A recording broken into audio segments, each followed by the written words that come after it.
အားလုံးမင်္ဂလာပါအခုကျွန်တော်တို့ print ထုတ်ဖို့အတွက်စမ်းပြီးတော့သုံးမဲ့ file ဖွင့်မယ် plan profile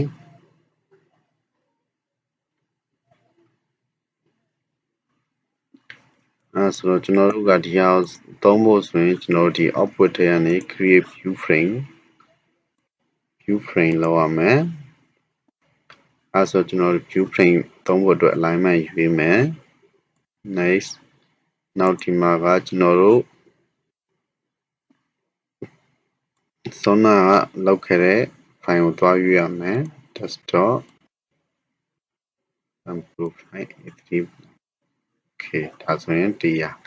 ဒီမှာကျွန်တော်တို့ကlayout တွေကိုပွားပြီးတော့ဒီ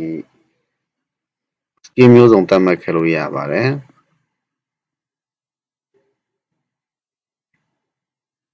နောက်ဒီအမည်တွေဘာတွေကတော့မပြောင်းတော့ဘူးဒီတိုင်းပဲ mesh line ကကြတော့ကျွန်တော်ဒီက snap ကို10ထားပေးမယ်ဒီဟာကိုကျွန်တော်ကစားလို့ရအောင်100လောက်ထားပေး next profile view ကကျွန်တော်ဒီက40လောက်သုံးလိုက်နောက်ဒီက band size ကကျွန်တော်ဒီမှာ title block နဲ့သုံးချင်တယ်ဆိုရင်သုံးလို့ရအောင်လုပ်ထားရရှိတယ်ဟုတ်ပြီအဲဆိုဒီမှာကျွန်တော်တို့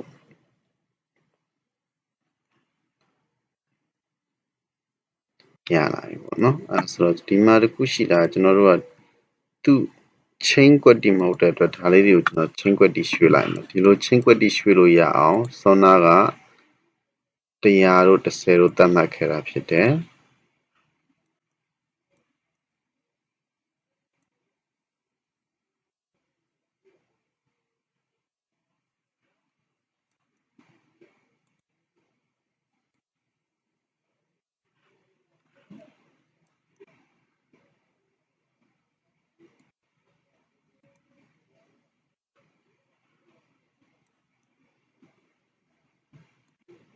ဒါကို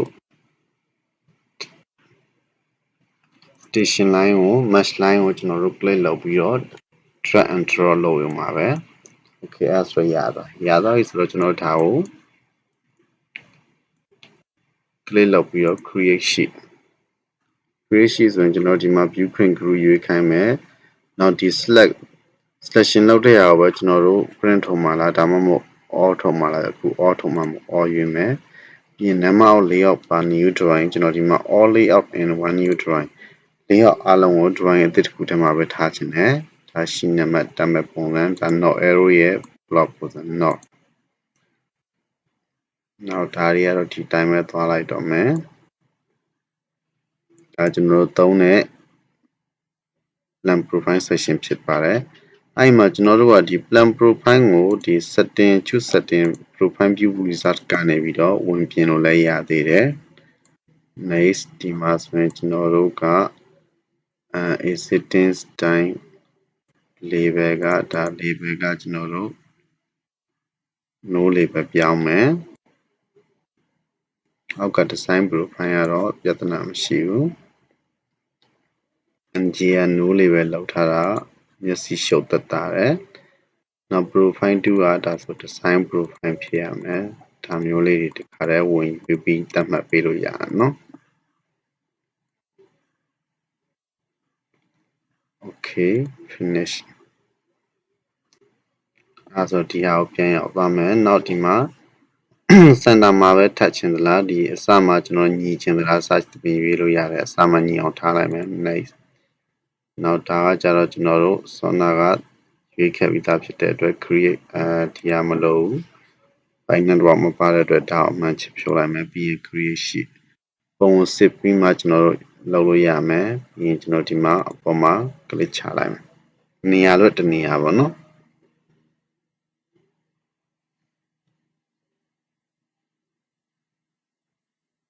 အဲဆိုရင်ကျွန်တော်ရှိရလာပြီဒီမှာ warning box တက်လာမယ်ဒါရှိကို edit လုပ်လိုက်တဲ့ဒါ layout ခုနှစ်ခုရတယ်ဒါပြောတယ်ဟာပြီးရင်ကျွန်တော်ဒီမှာ layout 1ကိုသွားပြီးတော့ open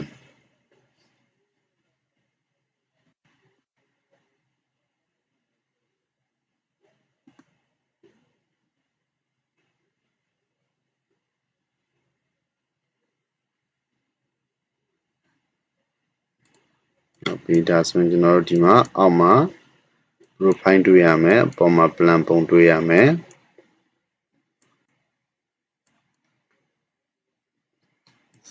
chain set 1 chain set 1နောက်ဒီမှာရွေးပြီးသား profile elevation တိုင်း cafe တန်ဖိုးနဲ့တွေ့ရမယ် နောက် arrow ကကြတော့ကျွန်တော်ဒီမှာသူရှိရမယ့်အတိုင်းလှည့်ထားပြီးသားဖြစ်တယ်ဒါပေမဲ့ကျွန်တော်တို့က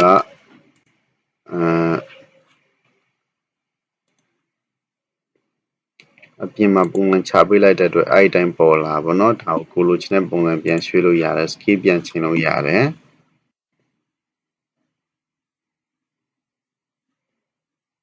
ဒါဆိုရင်ဒီမှာလဲနေတယ်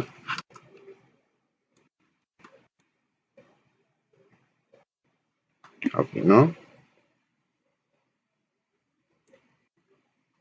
နောက်ဆိုစပြမယ်ထင်ပါတယ်